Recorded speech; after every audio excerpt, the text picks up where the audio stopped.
Sekarang kan kalau kita bilang ini udah sampai mengerucut ke titik akhir. Cuma ada satu yang aku ingin tanya sebelum aku lupa. Kemarin NM itu mengeluarkan satu rekaman yang dia ingin ajukan sebagai bukti di persidangan, tapi tidak diperbolehkan oleh hakim. Yang diduga isi rekaman video itu adalah narasi tentang adanya dugaan kamu bermain dengan pihak jaksa ya, jaksa atau hakim gitu. Kan dia akhirnya paksa putar tuh. Kamu ada di situ? Aku udah pulang kalau nggak salah. Kalau nggak, kalau antara tidak udah pulang atau pada saat di keluar dari ruangan. Kak Fitri ada pada saat momen itu? Nggak ada. Karena saat itu pembacaan saksi lain. Oke. Nah, yang kamu tahu itu apa isinya?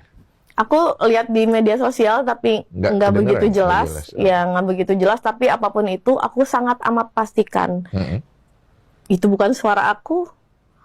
Aku tidak melakukan hal tersebut. Aku manusia biasa kok. Aku rakyat Indonesia biasa yang hanya meminta keadilan atas apa yang sudah dilakukan. Karena aku sudah 1 tahun diperlakukan seperti ini. Dan aku juga sama, masyarakat Indonesia, sepopuler apa sih aku, di framingnya seolah-olah ini disuap, itu disuap. Emang aku sebanyak duit apa kok? Oke, ini aku bingung ya, karena aku melihat opini publik itu di kolom komentar itu banyak banget yang mendiskreditkan kamu. Dari dibilang dokter, maaf ya, pelangap longo. Kamu merasa pelangap longo nggak?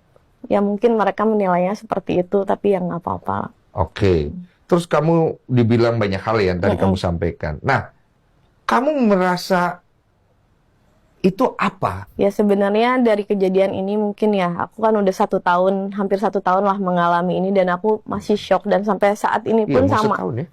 Kalau bertemu dengan orang pun, orang lain pasti, ayo kamu bisa bangkit, dan siapapun yang ketemu sama aku.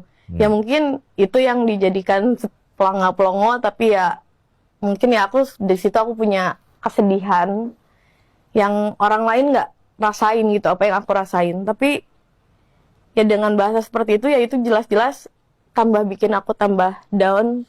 Kenapa ya? Berarti apa yang semua yang diucapkan sama mulutnya terdakwa itu berhasil diaplikasikan oleh masyarakat gitu.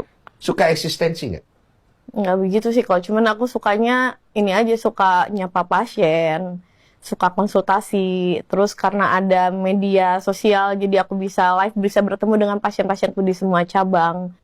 Cuman itu aja, tapi kalau untuk in-frame yang begitu nggak terlalu, tapi aku lebih sukanya ya semangat aku kalau misalkan live misalkan sambil ngeluarin produk dan sebagainya, karena aku seneng kalau misalkan customer dapat harga murah kayak gitu.